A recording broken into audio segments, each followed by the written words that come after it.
Hello friends, இந்த வீடியோவில் நம்ம இந்த வாரம் நெட்ஃப்ளிக்ஸில் தமிழ் டப்பிங்கில் ஒரு ஸ்பை ஆக்ஷன் த்ரில்லர் படமாக வெளியான பேக் இன் ஆக்ஷன் படம் எப்படி இருக்குன்னு தான் பார்க்க போகிறோம். இப்போ இந்த படத்துடைய கதை என்னன்னு பார்த்துடலாம். எமிலி மேட் இவங்க ரெண்டு பேருமே சிஏஏ உளவாளிகளாக இருக்காங்க. இவங்களுக்குள்ள ஒரு நல்ல ரிலேஷன்ஷிப் இருக்கு. எமிலி பிரெக்னென்ட்டாகவும் இருக்காங்க. இந்த மாதிரியான ஒரு சூழலில் இவங்க வில்லன் கேங் கிட்ட இருக்கிற அதிநவீன எந்திரங்களை கட்டுப்படுத்துற கண்ட்ரோல் தர ஒரு கீயை அவங்க கிட்ட இருந்து எடுக்கிற ஒரு மிஷன்ல இவங்க போறாங்க. அந்த மிஷன்ல பாத்தீங்கன்னா ஒரு பிளேன் வந்து கிராஷ் ஆகுது. அந்த கீயும் அந்த கிராஷ்லயே வந்து தொலைஞ்சு போயிடுது. எமிலி மேட் இவங்க ரெண்டு பேரும் பாத்தீங்கன்னா இந்த மாதிரியான வேலைகள் நிறைய செஞ்சிருப்பாங்க. இது போதும், நம்ம இதோட நிறுத்திக்கலாம் அப்படிங்கிற மாதிரி சொல்லி அந்த பிளேன் கிராஷ்ல அவங்க இறந்த மாதிரி ஃப்ரேம் பண்ணிட்டு இந்த ஸ்பை லைஃப்ல இருந்து விலகி ஒரு நார்மலான ஒரு லைஃபை ஒரு வாழ்க்கையை ஆரம்பிக்கிறாங்க. 15 வருஷம் கழிச்சு இப்ப கரண்ட் டேல பாத்தீங்கன்னா அவங்களுக்கு ஒரு டீனேஜ் பொண்ணும் ஒரு குட்டி பையனும் இருக்காங்க. அவங்க ஒரு டீனேஜ் பொண்ணு அப்படின்றதுனால அவங்க பேரண்ட்ஸ் கிட்ட ஒரு பாண்டிங்கே இல்லாத ஒரு சூழல் இருக்கு. அந்த பொண்ணு போற ஒரு பார்ட்டிக்கு எமிலி மேட் இவங்க ரெண்டு பேருமே பாத்தீங்கன்னா அவங்களை அங்கிருந்து கூட்டிட்டு வரதுக்காக போறாங்க. அப்ப அந்த பார்ட்டியில இருக்கிற பசங்க பிரச்சனை பண்றாங்க. அப்ப அவங்க வேற வழி இல்லாம அவங்களோட ஃபைட்டிங் ஸ்கில்ஸை காட்ட வேண்டிய ஒரு சூழல் உண்டாகுது. அந்த வீடியோ வைரல் ஆகி இவங்களோட அண்டர் கவர் காம்ப்ரமைஸ் ஆகுது.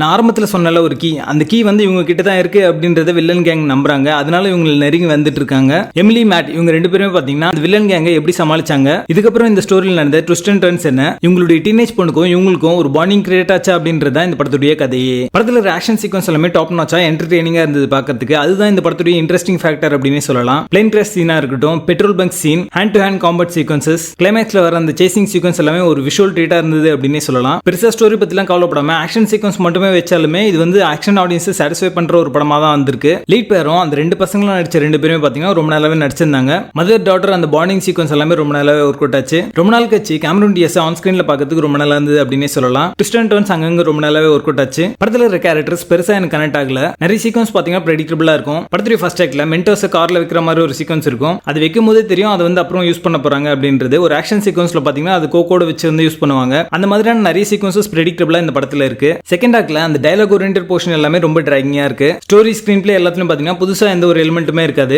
ஜஸ்ட் டைம் பாஸ் கேட்டகரியில பார்க்கணும்னு நினைச்சீங்கன்னா ஒன்ஸ் இந்த படத்தை பார்க்கலாம். படத்துடைய பேசிங் நல்லா இருக்கும். மொத்தத்துல இது ஒரு one time watchable spy action thriller படமாக வந்திருக்கு. படத்துல அலர்கான இல்ல இருந்தாலுமே அதை பத்தின குறியீடுகளும் டயலாக்ஸும் அங்கங்க வச்சிருப்பாங்க. சோ அதுக்கேற்ற மாதிரி பிளான் பண்ணிக்கோங்க. பேக் இன் ஆக்ஷன் படத்துக்கு எங்களோட ரேட்டிங் 5.75 out of 10.